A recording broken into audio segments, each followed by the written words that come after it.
జై తెలంగాణ.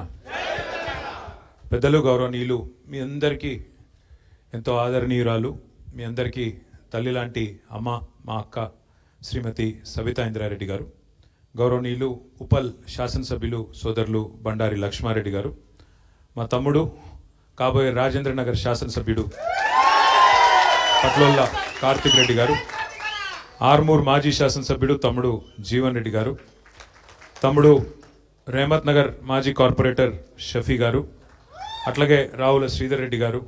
ఈరోజు మళ్ళీ మా తమ్ముడు, మరొక తమ్ముడు, డైనమిక్ నాయకుడు, ఇవాళ చేవెళ్ళ నియోజకవర్గంలో పార్టీని గట్టిగా కీలక పాత్ర పోషిస్తూ అక్కడ బ్రహ్మాండంగా నడుపుతున్న తమ్ముడు పట్నం అవినాష్ రెడ్డి గారు, అట్లాగే ఈరోజు పార్టీలో చేరుతున్న పెద్దలు, మాజీ డీసీఎంఎస్ అధ్యక్షులు, మార్క్ఫెడ్ మాజీ డైరెక్టరు, శంషాబాద్లో పరిచయం అవసరం లేని పెద్ద మనిషి ఎల్లన్న గారు, వారితో పాటు ఇవాళ జూబ్లీ హిల్స్ నియోజకవర్గం నుండి విచ్చేసిన మా సోదరి శ్రీమతి పల్లవి గారు, వారి హస్బెండ్ గౌరవనీయులు సోదరుడు అంజుబాబు గారు, ఇద్దరికి కొద్దిగా గట్టిగా సపోర్ట్లు కొట్టాలి. అట్లాగే రేమత్ నగర్ డివిజన్ నుంచి విచ్చేసిన మైనారిటీ సోదరులు మా షఫీ గారి నాయకత్వంలో చాంద్ గారు, महमूद गारू, वारितो पाటు जितने भी हमारे भाई यहाँ पे शामिल है, आप सभी भाइयों का भी मैं इस्तकबाल करता हूँ. सोमाजिगूడ మాజీ కార్పొరేటర్ తమ్ముడు మహేష్ యాదవ్ గారు, వేదిక పైనున్న శంషాబాద్ మాజీ ఎంపీపీ సోదరుడు శ్రీనివాస్ గారు, మండల పార్టీ అధ్యక్షుడు మోహన్ రావు గారు, ఇంకా పెద్దలు మాజీ డీసీఎంఎస్ అధ్యక్షులు కృష్ణారెడ్డి గారు, ఇంకా రావుల శ్రీధర్ రెడ్డి గారు, పేరు పేరున మురళీధర్ రెడ్డి గారు, మరి అట్లాగే వేదిక పైన ఆసీనులైన పెద్దలందరికీ, వేదిక ముందున్న మా అన్నలు, తమ్ముళ్ళు, అట్లాగే మీడియా మిత్రులు, పేరు పేరున అందరికీ నమస్కారం. ఈరోజు ఒక్క శంషాబాదు లేదంటే ఒక జూబ్లీ హిల్స్ తమ్ముళ్ళు, అట్లాగే మీడియా మిత్రులు, పేరు పేరున అందరికీ నమస్కారం. ఈరోజు ఒక్క శంషాబాదు లేదంటే ఒక జూబ్లీ హిల్స్ నియోజకవర్గం కాదు, రాష్ట్రం మొత్తం కూడా పరిస్థితి ఇట్లే ఉన్నది. ఇప్పుడే అక్క చెప్పినట్టు ఎప్పుడెప్పుడు ఎలక్షన్లు వస్తాయా, ఎప్పుడెప్పుడు రాష్ట్రానికి పట్టిన ఈ కాంగ్రెస్ అనే చీడను వదిలిద్దామా, ఎంత జల్దీ ఎలక్షన్లు వస్తే అంత జల్దీ ఈ కార్యక్రమం చేద్దామన్న ఆలోచనలో రాష్ట్రంలో ప్రతి ఒక్కరు ఉన్నారు. దీనికి ఏదో అర్జెంటుగా మాకేదో పదవులు రావాలనో బీఆర్ఎస్ అధికారంలో రావాలనో ఆరాటం కాదు. వాస్తవంగా జరిగింది ఏంటంటే, ఇంతకుముందు అక్క చెప్తున్నప్పుడు అదే ఆలోచిస్తూ ఉంటే నేను, ఈ మధ్యన జూబ్లీ హిల్స్ ఎలక్షన్లో మనోళ్ళు గల్లీ గల్లీ ఇల్లు తిరుగుతున్నారు, మనిషి మనిషిని కలుస్తున్నారు, ఎక్కడ పైన ఒకటే బాధ, ఒకటే మాట చెప్తున్నారు. నిన్న ఒక అమ్మని చూసిన నేను, వెంగళరావు నగర్ బస్తీ అనుకుంటా, అక్కడ వెంగళరావు నగర్ డివిజన్లో తిరుగుతుంటే ఆ అమ్మ బయటకు వచ్చి చెప్తున్నది, ఈయన ఏమంటా వచ్చిండో కానీ నేను కూడా రియల్ ఎస్టేట్ చేస్తా, నేను ప్లాట్లు అమ్ముతా ఉంటా, కొంత బిజినెస్ చేస్తుంటా, ఈయన ఏమంటా వచ్చిండో కానీ 78 లక్షలకు అమ్మిన ఫ్లాటు ఇవాళ 35 లక్షలకు అమ్ముడు పోతున్నది అనే మాట అమ్మ చెప్తా ఉన్నది. ఈయన వచ్చినాక మొత్తం రియల్ ఎస్టేట్ మొత్తం నాశనం అయినది అని చెప్తా ఉన్నది. ఒక్క హైదరాబాద్ రంగారెడ్డి కాదు ఈ పరిస్థితి. నీకు 2 ఉదాహరణలు చెప్తా నేను. మొన్న సిరిసిల్ల పోయినా, అదే పెళ్ళి ఉంటే పోయినా, లగ్గానికి పోయినా కాడ కొద్దిసేపు తినేటప్పుడు మాట్లాడుతున్నాం.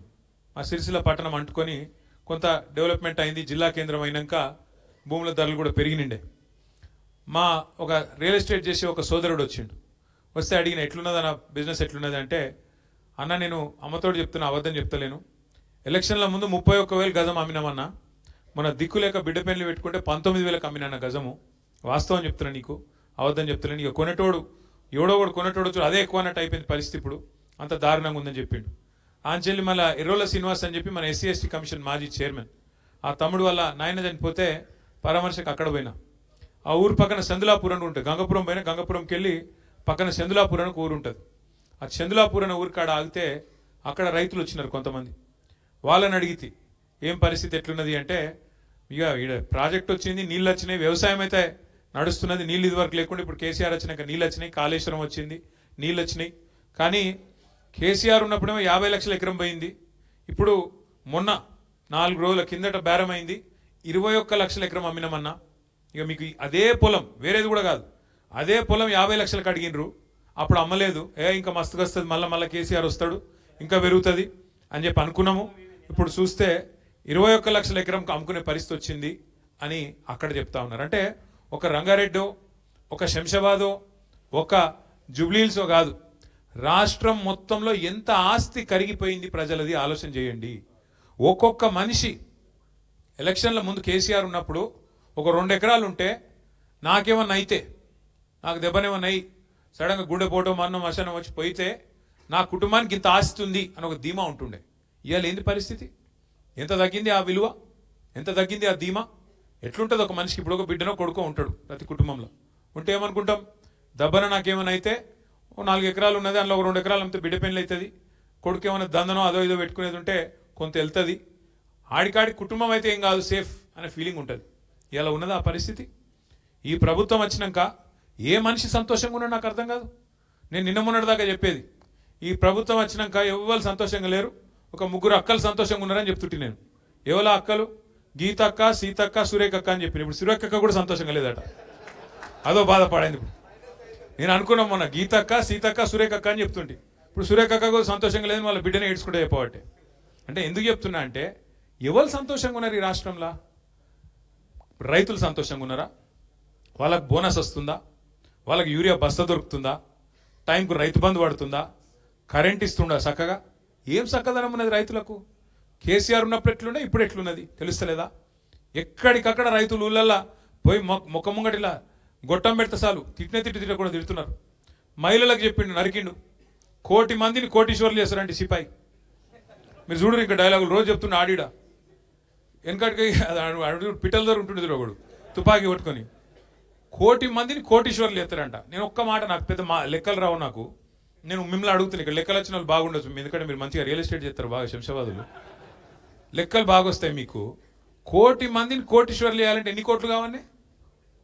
1,00,00,000 కోట్ల? నీ బడ్జెట్ ఎంత, నీ లెక్క ఎంత, నీ కథ ఎంత? నువ్వు 1,00,00,000 మందిని కోటీశ్వర్లు చేసి ఏమన్నారు కూడా? అది ఏమన్నా చెప్తే కూడా కొద్దిగా అతికేటట్టు ఉండాలి లేదా? 1,00,00,000 మందిని కోటీశ్వర్లు చేసుడు కాదు, మా మహిళల పుస్తల తాడు ఎత్తుకపోతే ఈయననే మంచోడు, తులం బంగారం పెడతా అన్నాడు. తులం కాదు, ఇప్పుడు బంగారం ఎంత పిరమైంది ఇప్పుడు? ఇంత బాగా తెలిసిందేం రాబాయ్ మీకు? బంగారం దగ్గర లేడీస్కి తెలుస్తుంది అనుకున్నా, మీకెందుకు తెలుస్తుంది ఇంతగా? అచ్చా అచ్చా అచ్చా అచ్చా, నిన్న కొన్నారు. నా అదృష్టవశాత్తు నా భార్య అడగలేదు, నేను కొనలేదు. మీరు అనవసరంగా యాడ్ చేసి ఇప్పుడు చూసిందంటే నేను వస్తా. అయితే కాదు, బంగారము గంత పిరమైంది. ఇప్పుడు ఎన్ని పెళ్లిళ్ళైనా మరి రేవంత్ రెడ్డి వచ్చినాక ఒక 5-6 లక్షల పెళ్లిళ్ళని అయినాయా లేవా? మరి ఎన్ని తులాల బంగారం బాకీ ఉన్నాడు? ఎవరికన్నా నచ్చిందా బంగారం? ఎన్ని నరికిండు? అసలు ఏం మాట్లాడినారు కేసీఆర్ గారు? మీరు కళ్యాణ లక్ష్మి అని పెట్టిర్రు, కానీ నువ్వు ఇచ్చే కళ్యాణ లక్ష్మి ఎప్పుడు వస్తుంది? పిల్లలు పుట్టినాక వస్తుంది. నేను రాగానే నువ్వు లగ్న పత్రిక పెట్టుకుంటే ₹1,00,000 ఇస్తా, మీదికెళ్ళి తులం బంగారం ఇస్తా. ఏడవై మరి తులం బంగారము ₹1,00,000 ఎక్కడా లేదు. అట్లాగే ఎన్ని మాటలు, ఎన్నెన్ని డైలాగులు. ఒకట, ప్రతి మహిళకు నెలకు ₹2,500 ఇస్తా అన్నాడు. వచ్చినాయి వాళ్ళకన్నా? 1,67,00,000 మంది ఆడబిడ్డలు ఎదురు చూస్తున్నారు. రాష్ట్రంలో 18 ఏళ్ళు నిండిన వాళ్ళు 1,67,00,000 మంది ఉన్నారు. అందరూ ఎదురు చూస్తున్నారు, ఎప్పుడు రేవంత్ రెడ్డి గారు 2,500 వేస్తాడా అని. ఉన్నదా పరిస్థితి? ఏమన్నంటే ఒకటే నేర్చుకున్నాడు, ఏమిటిది? కేసీఆర్ మొత్తం అప్లపాలు చేసిపోయిండు, నేను లంకె బిందెలు ఉంటాయి అనుకుని వచ్చిన లేవిడా. ఎవడు అడుగుతాడు బాయ్? లంకె బిందెల కోసం ఎవరు తిరుగుతారు? అర్ధరాత్రి నెత్తి మీద తువాల కప్పుకొని గడ్డపారలు పట్టుకొని ఎవడు తిరుగుతాడు? పాడుపడ్డ కోటల చుట్టూ దొంగలు తిరుగుతారు. గాయన ఒక ముఖ్యమంత్రి మాట్లాడే మాటనేనా? లంకె బిందెల కోసం నేను వచ్చిన, లంకె బిందెలు ఉంటాయి అనుకున్నా, ఇక్కడ ఏం లేవు, అట్లా మాట్లాడొచ్చున్నా ఒక ముఖ్యమంత్రి? ఇంకా ఎంత ఘోరం! ఎవరన్నా ఎంతుంటుందంటే, ఇప్పుడు నేను అనుకో ఒక్క నిమిషం, మా లక్ష్మారెడ్డి గారి దగ్గర నేను అప్పు తీసుకున్నాను అనుకో, మా ఎమ్మెల్యే సాబ్ దగ్గర. అన్న లచ్చన్న, నాకు ఇట్లా అర్జెంటుగా పైసలు అవసరం పడ్డది, ఎలక్షన్ కొట్లాడేది ఉంది, ఓ 10 లక్షలు పంపించంటే నాకు పంపించిండు. నేను కొట్లాడినా, సరే నేను ఓడిపోయినా అనుకో. ఓడిపోయినాక నాకు పైసలు వెళ్తలేవు, రియల్ ఎస్టేట్ డౌన్ ఉన్నది, మొత్తం మార్కెట్ డమాల్ అన్నది, ఏం చేయాలి? నేను పైసలు వెళ్తలేవు. ఒక ప్లాటో పీటో అమ్ముదాం, తర్వాత ఇద్దాం అనుకున్నా, వెళ్తలేదు. మరి లచ్చన్న ఫోన్ చేస్తుండు, నేను 2 నెలలు అని చెప్పిన, ఫోన్ చేస్తుండు. ఇక నేను ఫోన్ కట్ చేస్తున్నా, ఇక నాకు లేవు పైసలు, ఏం చేయాలి?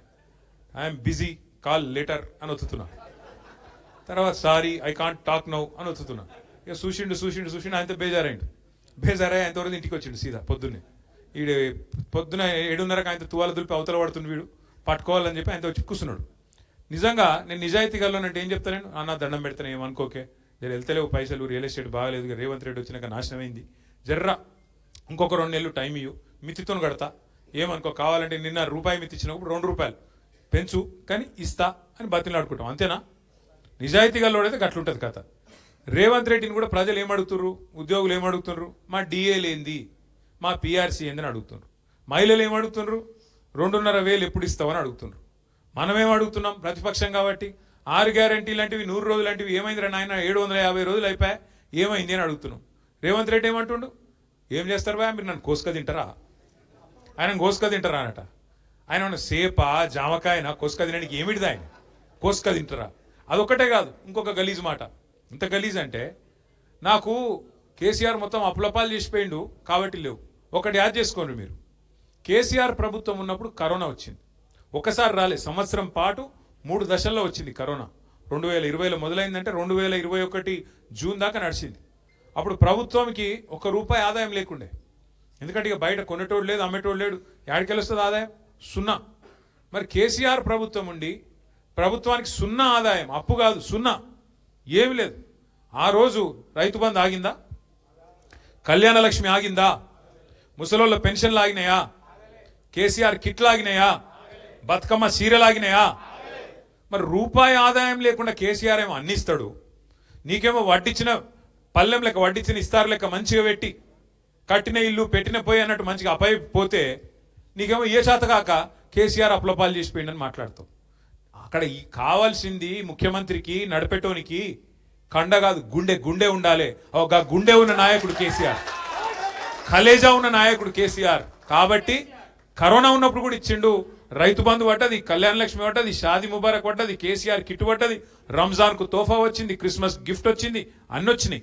ఇవాళ ఏం వస్తలేవు, కేసీఆర్ కిట్ బంధు, బతుకమ్మ చీర బంధు, రంజాన్ తోఫా బంధు, క్రిస్మస్ గిఫ్ట్ బంధు, రైతు బంధు కట్టు, అన్ని కట్టు. మరి ఏడవైనాయి పైసలు, ఏడబోతున్నాయి? ఇన్ని లక్షల కోట్లు అప్పు చేస్తున్నావు, నెలకు 10,000 కోట్లు అప్పు చేస్తుండు రేవంత్ రెడ్డి. ఇప్పుడు 23 నెలలే 2,30,000 కోట్లు అప్పు చేసిండు. ఎడబోతున్నాయి మరి పైసలన్నీ? కుర్చీ కాపాడుకునేందుకు ఢిల్లీకి మూటలు పంపుట్లో బిజీగా ఉన్నాడు. ఇది వాస్తవం. మళ్ళీ మనం గట్టిగా అడిగినాం అనుకో, ఏయ్ నీ గుడ్లు వీకి గోటీలు ఆడతా, పేగులు తీసి మెడలు వేసుకుంటా, ఏమన్నా బోటి కొట్టేటోడు మాట్లాడే మాటలు, పేగులు మెడలు వేసుకుంటేంది ముఖ్యమంత్రి, నాకు అర్థం కాదు. అంటే ఇంత గలీజు, ఇంకా గలీజు. బాధ ఎక్కడ అనిపిస్తుంది అంటే, ఒక దిక్కేమో ఇవాళ ప్రజల ఆస్తి కరిగిపోతున్నది రాష్ట్ర వ్యాప్తంగా. సిరిసిల్ల కానీ, సిద్దిపేట కానీ, రంగారెడ్డి కానీ, ఆలంపూర్ కానీ, ఆదిలాబాద్ కానీ, గద్వాల కానీ, యాడ కానీ మొత్తం భూముల ధరలు పడిపోయినాయి. భూముల ధరలు పడిపోయినాయి అంటే వేరే ఉద్దేశం కాదు, రియల్ ఎస్టేట్ అని కాదు. ఒక మనిషికి ఒక ధీమా, భూమి అంటే నా భూమి ఉన్నది, నాకు 1000 గదాలు ఉంది భయ్ హైదరాబాద్లో, ఏమైనా సరే చూసుకుంటా అనే ఒక ధీమా ఉంటుంది. ఇలా దాని విలువ అట్లా హారతి కర్పూరం లెక్క కరిగిపోతుంటే ఆ ధీమా ఉంటుంది ఆ మనిషికి. బ్యాంకులో తాకట్టు పెడితే పైసలు వస్తాయి, మరోడైనా అక్కడ గిరివి పెడితే ఆడు పైసలు ఇస్తాడు. ఇవాళ ఉన్నదా? ఎందుకంటున్నా ఈ మాట అంటే, ఇవాళ రేవంత్ రెడ్డి ప్రభుత్వం వచ్చినాక ఏం గలీజ్ దంద పెట్టిండు? హైడ్రా. ఏమి హైడ్రా ఏమిటిది అంటే ఒకటే ఒక దందా, అది పెద్దవాళ్ళని డబ్బులు భయపెట్టి డబ్బులు వసూలు చేసే దందా. మీరు చూడురి, గరీబ్ గాళ్ళ ఇండ్ల మీద పడతారు, ఇల్లుగులో కొడతారు. ఒక్క పెద్ద ఉందని కొట్టిర్రా? ఇప్పుడు ఈ మూసీలకి ఏంటో కాదు, మీ నియోజకవర్గంలోనే మూసీలా అడ్డంగా కడుతురు, మూసికి అడ్డంగా. వాడిని ఎవడన్నా కొడతాడా? ఆయన దగ్గర పోదు హైడ్రా. వెనకడికో సినిమా ఉండగా పవన్ కళ్యాణ్, అత్తారింటికి దారేదని. హైడ్రాకు ఇవన్నిటికి దారులు దొరకలేవు. ఏది ఈ బడా సేట్లు కడుతున్న వాడికి దారి దొరకది. గరీబులది ఆడుంటే అడవి మాత్రం అర్ధరాత్రి పోయి కొట్టాలి. వాళ్ళ దగ్గర కాగితాలు ఉన్నా వాళ్ళు, అయ్యో మా దగ్గర కాగితాలున్నాయి చూడంటే చూడరు, హైకోర్టు ఆర్డర్ ఉందంటే చూడరు, కొట్టిపారేయాలి. వాళ్ళు వీళ్ళేది ముఖ్యమంత్రి సొంత అన్న తిరుపతి రెడ్డి, ఆయన ఇల్లే చెర్లుంది, ఆయనది మాత్రం ముట్టరు. చూడరు మీరు, జాగ్రత్తగా వినుర్రి. పట్నం మహేందర్ రెడ్డి ఉన్నాడు కదా, ఆయనది మంచిగా మా చెర్లోనే ఉంది కదా గెస్ట్ హౌస్, మరి దాని ఎందుకు ముట్టవు? మీ దానిలో ఉంది కదా కొత్తవాళ్ళు కూడా, మంచి చెర్ల మధ్యలో కట్టిండు, దాన్ని ఎవరు ముట్టరు. పక్కకు వివేక్ వెంకటస్వామి మంత్రి, ఆయనది చెర్లనే ఉంది బఫర్లా, ఆయనది ముట్టరు. పొంగులేటి శ్రీనివాసరెడ్డిది ఎక్కడ ఉంది చెర్ల కాకపోతే? ఉన్నదా? మరి అది ఎవరు ముట్టరు. పక్క కేవీపీ రామచంద్రరావు ఉన్నాడు, ఆయనది ముట్టరు. అంటే పెద్ద వాళ్ళకేమో హైడ్రా రావద్దు, పెద్ద వాళ్ళ అడ్రస్ తెలియదు హైడ్రాకు. చిన్నోళ్ళు గరీబ్ గాడు చిన్న 60 గదాలు 40 గదాలు 30 గదాలు ఉంటే వాని మాత్రం పోయి కొట్టాలి, అడిగేటోడు లేడు, చెప్పేటోడు లేడు, ఇష్టం. పెద్దోళ్ళ దగ్గర పైసలు దొబ్బాలి, బెదిరియాలి, చిన్నోళ్ళకి మాత్రం ఈ రకంగా కూలగొట్టి ఎందో చేస్తున్నట్టు పోజులు కొట్టాలి. ఇదేనా హైడ్రా? ఎందుకు కుప్పగొలింది ఇవాళ రియల్ ఎస్టేట్? ఈ దిక్కుమాలిన ఆలోచనలు, ఈ దిక్కుమాలిన విధానాలతో బెదిరించుడు, చెవి పెట్టి పిండుడు, స్క్వేర్ ఫీట్ కింద రేటు పెట్టుడు, ఎన్ని గలీజ్ పనులండి ఈ రాష్ట్రంలో ఈ 2 ఏళ్లలో? అన్నిటికన్నా చేసిన గలీజ్ పని ఏంటంటే రేవంత్ రెడ్డి అసలు ఫస్ట్ అధికారంలోకి రాగానే మొట్టమొదటి దెబ్బ కొట్టింది మీ రాజేంద్ర నగర్ నియోజకవర్గాన్ని. మొదటి దెబ్బ రాగానే ఒకటే సెకండ్, మొదటి రోజు రెండో రోజు ఎయిర్పోర్ట్ మెట్రో రద్దు. ఏమిటికి పెట్టినాం ఎయిర్పోర్ట్ మెట్రో? పిచ్చిలేసా? హైదరాబాద్ అసలు సిటీకి ఓఆర్ఆర్ ఉన్నా కూడా ఇవాళ ఇంకా డెవలప్ అయ్యే ఛాన్సు ఇటు పశ్చిమ భాగానికి అటు కొద్దిగా దక్షిణ భాగానికి ఉన్నది. అటు మహేశ్వరంకి వెళ్ళి మొదలు పెడితే కేసీఆర్ గారు పెట్టిన ఫార్మాసిటీ నుంచి మొదలు పెడితే యువతల దాకా శంషాబాద్ దాకా బ్రహ్మాండంగా ఇక్కడ ఎట్లయితే గచ్చిబౌలి ఇడిదికి ఎట్లయితే అయిందో నానగ్రామ్ కూడా ఖాజా కూడా అట్లనే అవతలది కూడా చేయాలన్నది కేసీఆర్ గారి ఆలోచన. దానికి అనుగుణంగా ఒక ఎయిర్పోర్ట్ మెట్రో మాత్రమే పెట్టలే కేసీఆర్ గారు. క్యాబినెట్లో నేను సవితక్క మేమందరం ఉన్నాం. 2023లో క్యాబినెట్లో 400 కిలోమీటర్ల మెట్రోని మనం మంజూరు చేసినాం. 1 కాదు 2 కాదు. ఎయిర్పోర్ట్ 37 కిలోమీటర్లు. ఎయిర్పోర్ట్ కూడా ఎందుకు పెట్టినాం? మైండ్ స్పేస్ నుంచి 3 కారణాలు. మధ్యలో బుద్వేల్ కాడ ఒక స్టాప్ ఉంటుంది, నార్సింగి కాడ ఒక స్టాప్ ఉంటుంది, శంషాబాద్ కాడ ఆఖరి స్టాప్ ఉంటుంది. అప్పుడు ఏమవుతుంది? అది కేవలం ఎయిర్పోర్ట్కి పోయటానికి వనికొచ్చుడు కాదు. ఎవరన్నా శంషాబాద్లో విల్లాస్ కట్టుకున్నా, అపార్ట్మెంట్లు కట్టుకున్నా, ఆడగొనుక్కున్నా, ఫైనాన్షియల్ డిస్ట్రిక్ట్లో ఇక్కడ పనిచేస్తుంటే కొండాపురంలో మాదాపురంలో ఆడెక్కి ఇక్కడ దిగుతారు. వాళ్ళ కార్లలో వచ్చే అవసరం ఉండదు. ఇప్పుడు మీరు చూస్తూనే ఉన్న ట్రాఫిక్ ఎంత పెరుగుతుందో, ట్రాఫిక్ ఇంత అడ్డగోలుగా పెరుగుతుంది. ఇంకా భవిష్యత్తులో కూడా ఇంకా పెరుగుతుంది. కాబట్టి ఆ బాధ రావద్దు అన్న ఉద్దేశంతో ఇక్కడ బుద్వేల్లా, నార్సింగిలా, శంషాబాద్లా అన్ని చోట్ల స్టాపులు పెట్టి ఆంచెల్లిడికి వచ్చిపోయేందుకు సౌలత్ అనేది ఒకటి సృష్టిస్తే మొత్తం అయిపోయింది. టెండర్ అయిపోయింది. 6,000 కోట్లు పైసలు తయారు చేసి పెట్టినాం. జిఎంఆర్ ఆయన కొత్త కట్టిండు, టిఎస్ఐఎస్ నుంచి కొత్త కట్టించినాం, మొత్తం హెచ్ఎండిఏ నుంచి కొత్త కట్టించినాం. అన్ని పైసలు తయారు చేసి మొత్తం పల్లెమంతా తయారు చేసి అలా వడ్డించి పెడితే టెండర్ కూడా అయిపోయి పని చాలు చేసేందుకు రెడీగా ఉంటే ఈయన రాగానే రద్దు చేసి పారేసిండు. ఎందుకు రద్దు చేసినవా అంటే ఆయనకు ఒక అనుమానం అట, నాకేమో భూములు ఉన్నాయట మధ్యలో. ఇక నాకు భూములు ఉన్నాయట, నా మీద కోపంతో దాన్ని రద్దు చేసిండు. ఎక్కిసొంటోడు ముఖ్యమంత్రి. ఏం చెప్పాలి? ఇలా రాజేంద్ర నగర్ నియోజకవర్గం మరి ఆ భూములు ఏమైనా ఉంటే మరి ఆయనకే రాసిస్తా సపరేట్గా చూపెట్టమని సవితక్క అంటుంది. నేను రేవంత్ రెడ్డి గారికి బంపర్ ఆఫర్ ఇస్తున్నా. నా భూములు ఎక్కడనే చూపెడతా, నీకు దండం పెడతా. నాకు కూడా ఎరకలేదు. మరి ఈ కంపెనీ నాదే అంటాడు, ఆ కంపెనీ నాదే అంటాడు, ఈ బిల్డింగ్ నాదే అంటాడు, ఆ బిల్డింగ్ నాదే అంటాడు. 2 ఏళ్ళకెళ్ళి జల్లడబడుతుండు. యాడా ఏమేమున్నాయి తీయాలి, తవ్వుండ్రి, తీయండ్రి, వీని జైల్లో నూకుర్రి. యాదికుందా పోయిన దీపావళి? రేపు దీపావళి కదా. పోయిన దీపావళికి ఒక ఆయన ఉన్నాడు మంత్రి, బాంబులేట్ అన్నాడు. బాంబులు వెళ్తావా అన్నాడు. మరి ఆ దీపావళి వీకింది, ఈ దీపావళి వచ్చింది. ఈ దీపావళికి వాళ్ళ ఇళ్ళనే బాంబులు వెళ్ళినాయి. చూసిరు కదా మీరు నిన్న. వాళ్ళ పంచాయతీలు పంచుకునుడు, గుద్దుకునుడు, టెండర్ ఆయన కావన్నట, ఈమె కావన్నట, ఆయన గుంజుకుండట, ఈయన గుంజుకుండట, తుపాకులు పెట్టుడట. మనం ఉన్నప్పుడేమో పారిశ్రామికవేత్తలకు గొడుగులు పట్టి, ఛత్రీలు పట్టి వాళ్ళని తీసుకుపోయినాం. ఇలా వీళ్ళేమో తుపాకులు పెడతాను. తేడా ఏంటంటే ఒక గది అంటే ఒక ప్రభుత్వము చేయాల్సిన పని చేయకుండా ఈ గలీజ్ దందలలో మంచిరేవుల పంచాయతీ నడుస్తుంది. అది కూడా మీకు ఎరికే సుత్తాను మీరు.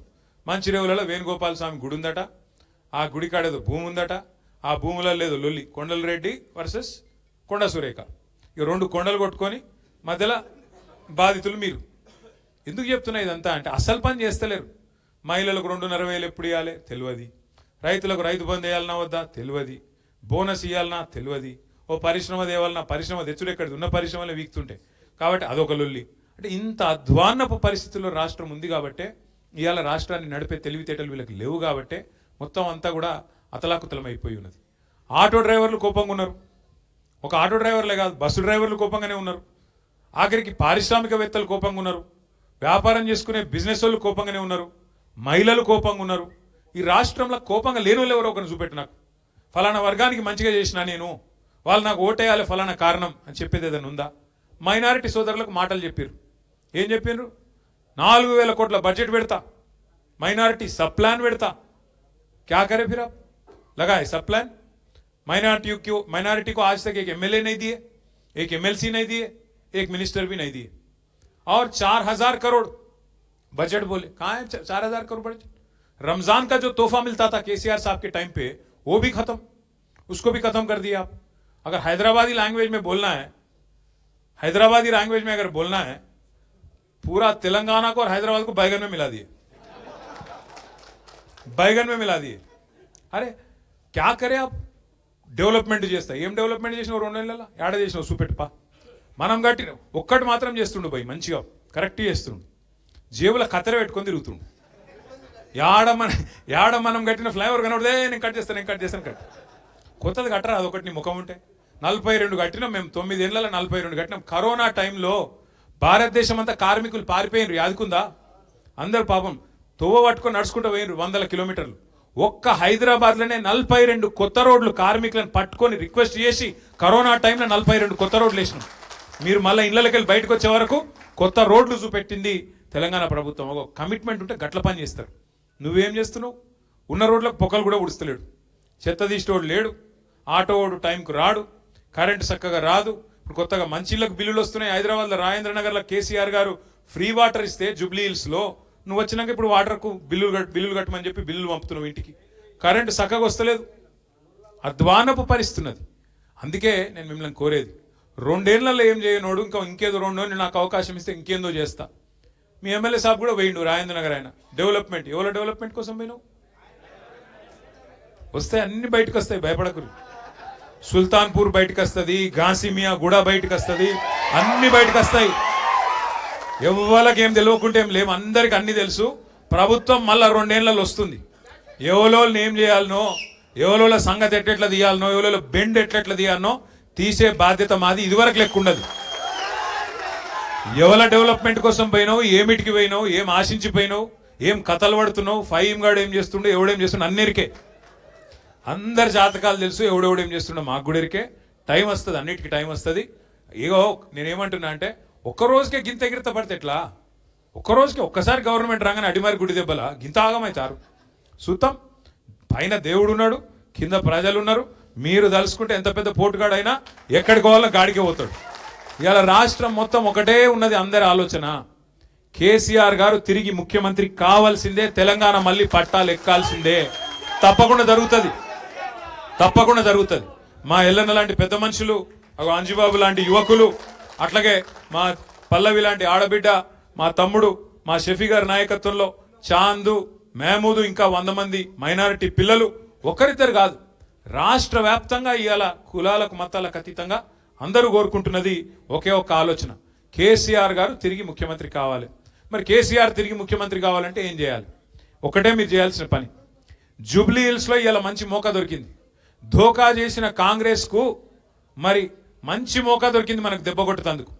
మీకు కూడా అందరికి, ఇక్కడ వచ్చిన వాళ్ళందరికీ జూబ్లీ హిల్స్ వాళ్ళకి ఎట్లాగో ఓట్లు ఉంటాయి. అక్కడ జూబ్లీ హిల్స్ కానోళ్లకు చుట్టాలు ఉంటారు, మీకు అక్కడ దోస్తులు ఉంటారు, క్లాస్మేట్స్ ఉంటారు. దయచేసి ఇడిచిపెట్టకండి. ఇప్పుడు కింద కాంగ్రెస్కు బుద్ధి చెప్పకపోతే మళ్ళా దోసాలు తప్పించుకుంటారు వాళ్ళు. అంటే మీ రాజేంద్ర నగర్ ఎలక్షన్ కూడా బరాబర్ వస్తుంది, తొందరపడకూరు, జల్దీ వస్తుంది, పక్కా వస్తుంది, పక్కా వస్తుంది, ఏం అనుమానం లేదు. ఇడిచిపెట్టాం, మళ్ళా సుప్రీంకోర్టు కోతాం. స్పీకర్ సార్ ఏమైనా అడిట్ చేస్తే కూడా ఇడిచిపెట్టాం. మేము దోస్తానా లోపల చూసుకుంటామని అవి నడువాయిడ బరాబర్. మన పార్టీ అవు మొన్న మీ ఎమ్మెల్యే గారు పోయి అడిచినట్టుగా మన పార్టీలోనే ఉండేట కదా. మరి ఏమా వెళ్ళన్నా మరి మన పార్టీలో ఉంటే ఇడికి రాలేదేమే? రావాలి కదా మరి, నేను ఆయనే చేసుకోవాలి కదా. అంటే ఎంత గలీజ్ అంటే పరిస్థితి, నువ్వు ఏ పార్టీలోనో కూడా చెప్పుకోలేవా? గంత ధైర్యం కూడా లేదా? ఇంకా ఎంత ఘోరం అంటే ఆయన ఒక ఆయన కడియం శ్రీరణ పెద్ద మనిషి ఉన్నాడు, నేను చాలా నీతివంతుడని చెప్పుకుంటాడు. ఆయన అడిగిరు మొన్న పోయి, ఏమని, ఏ పార్టీలోనో అని. నేను 7 ఉండాలనో గాడినే ఉన్నా అంట. ఈ మాటలు ఎందుకు? ఇంత రాజకీయం చేసి గిన్నిసార్లు గెలిచి ఇంత దరిద్ర పరిస్థితిని తెచ్చుకోవాలి? చెప్పు, నేను కాంగ్రెస్లో చేరినా అని చెప్పు. గంత భయం అవుతుంది ఎలక్షన్కి పోదామంటే? నువ్వు నిజంగానే కొంత సిపాయి అయితే, నిజంగానే జనంలో నువ్వు ఏదో పీకి పందిరేసింది ఉంటే నువ్వు నీ రేవంత్ రెడ్డి రా, ఎలక్షన్లో పోదాం, చూసుకుందాంపా. ప్రజలు చెప్తారు కదా రాజేంద్ర నగర్లో ఎవరేం చేసిర్రు, ఎవరెంత గొప్పోళ్ళు, ప్రజల్లో ఎవరికి అభిమానం ఉంది, ఎవరికి అభిమానం లేదు, ప్రజలు చెప్తారు. గదానికి భయపడి పదవి కోసం ఇంతగానమ్మా ఆ గబ్బిలం కదా సూరు పట్టుకొని ఎలాడుతా చూడు, అట్లా పదవి పట్టుకొని సిగ్గు లేకుండా నేను బీఆర్ఎస్లోనే ఉన్నాను స్పీకర్కి చెప్తావు, బయట పోయి కాంగ్రెస్ కండువాలు కప్తావు. గిదేనా నీతి, గిదేనా రాజకీయం? చూస్తలేరా రాజేంద్ర నగర్లో అందరూ? అందుకే నేను అంటున్నా, ఎవరు డెవలప్మెంట్ కోసం పోయినో తెలుసు, కానీ మొదలు దెబ్బ ఇప్పుడు కొట్టే అవకాశం మీకు జూబ్లీ హిల్స్ వచ్చింది. రెండో దెబ్బ రాజేంద్ర నగర్లో కొడతామా, ఖైరతాబాద్లో కొడతామా, కొడదాం. మొదలు దెబ్బ జూబ్లీ హిల్స్లో కొట్టాలి. తిరిగి మన జైత్ర యాత్ర జూబ్లీ హిల్స్ కేంచే మొదలు కావాలి. దయచేసి కార్తిక్ ఆల్రెడీ షేక్పేట్ల ఇన్ఛార్జ్ తీసుకున్నాడు, కష్టపడుతున్నాడు, తిరుగుతున్నాడు. సబితక్క కూడా ఇప్పుడు అంజుబాబును, పల్లవిని, మా లక్ష్మారెడ్డి గారు, సబితక్క కలిసి వారు కూడా జాయిన్ చేసినారు. మా తమ్ముడు షఫీ కూడా ఇలా రేమత్ నగర్కి వెళ్ళి వాళ్ళని ఒక 100 మందిని తెచ్చిండు. ఇట్లా ఒక్కొక్క బిందువు కలిస్తేనే సింధువు అవుతుంది, అంటే ఒక్కొక్క నీటి బుట్టు కలిస్తేనే సముద్రం అవుతుంది. అట్లాగే మీరు కూడా దయచేసి మాకేం పట్టి మా శంషాబాద్ కదా అట్లా కాదు, మీకు కూడా చుట్టాలు ఉంటారు, మీకు కూడా దోస్తులు ఉంటారు, మీకు కూడా బలగం ఉంటుంది, మీకు కూడా మస్తు మంది ఇక్కడ తెలిసిన వాళ్ళు ఉంటారు. చెప్పాలి వీళ్ళు ఉంటే, ఈ కాంగ్రెస్ ప్రభుత్వం ఉంటే ఏ పని కాదు, వీళ్ళతో ఊదు కాలది పీరి లేవది. వీళ్ళు ఇంకా ఇట్లే నడుచుకుంటూ పోతే ఇంకా అధ్వానం అవుతుంది రాష్ట్రము, రియల్ ఎస్టేట్ ఇంకా కుప్పగూలుతుంది. నేను ఎలక్షన్ల ముందే చెప్పిన, నేను కాంగ్రెస్ వస్తే రియల్ ఎస్టేట్ డామ్ అంటదని ముందే చెప్పిన, రియల్ ఎస్టేట్ మీటింగ్లలో చెప్పిన. పోయి ఇలా మీరు చూస్తున్నారు మేము చెప్పింది వాస్తవమా కాదా అనేది. ఏ రకంగా పరిస్థితున్నదో ఇలా మాకంటే బాగా మీకే తెలుస్తున్నది. జూబ్లీ హిల్స్ లో కాంగ్రెస్ ఓడిపోతేనే మహిళలకు 2,500 వస్తాయి. జూబ్లీ హిల్స్ లో కాంగ్రెస్ ఓడిపోతేనే ముసలోళ్లకు 4,000 పెన్షన్ వస్తుంది. జూబ్లీ హిల్స్ లో కాంగ్రెస్ ఓడిపోతేనే అరే టీఆర్ఎస్ గవర్నమెంట్ మళ్ళీ వస్తుందిరా భయ్ అని చెప్పి రియల్ ఎస్టేట్ కూడా లేస్తుంది.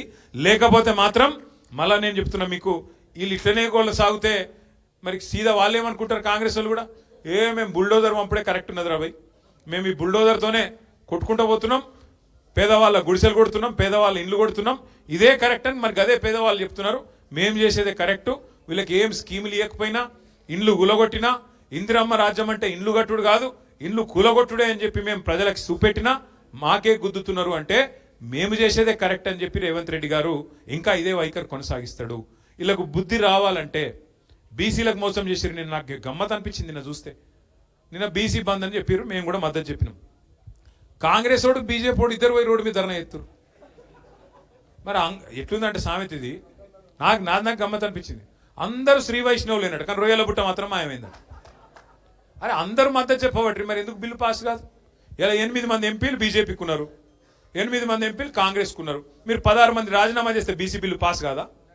పార్లమెంట్లో ఈ 8+8 రాజీనామా చేసి కూర్చుంటే పార్లమెంట్ కదలదా?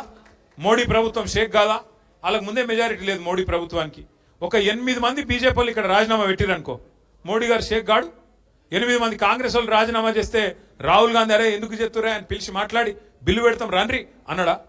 మరి మోసం చేస్తున్నందుకు నాకు అర్థం కాదు. ఇక్కడ రోడ్ల మీద ఏమో డ్రామాలు చేయాల్సిందేమో పార్లమెంట్లో, కానీ కాంగ్రెస్ బీజేపీ మద్దతు ఇస్తే అట ఇక్కడ రోడ్ల మీద ఆడ మాత్రం మాట్లాడరు. ఏడ మాట్లాడినో గడ మాట్లాడరు. ఇక్కడ మాత్రం డ్రామాలు చేసి ఇక్కడ మళ్ళొక్కసారి బీసీలను మోసం చేసే ప్రయత్నం చేస్తారు.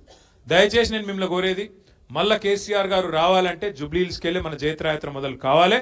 మీరు అందరూ కూడా దయచేసి దిగాలే రంగంలకు, ఎక్కడోళ్ళు అక్కడ తగులుకోవాలని చెప్పి కోరుకుంటూ ఇలా పార్టీలోకి వచ్చిన ప్రతి ఒక్కరికి పేరు పేరున ఇట్లా వచ్చి ఇట్లా వరకు కండువాలు వేసుకుంటూ దయచేసి జర్ర మీరు లేవురుతాం. మళ్ళొక్కసారి మీ అందరికి పేరు పేరు నమస్కారాలు తెలియజేసుకుంటూ జై తెలంగాణ.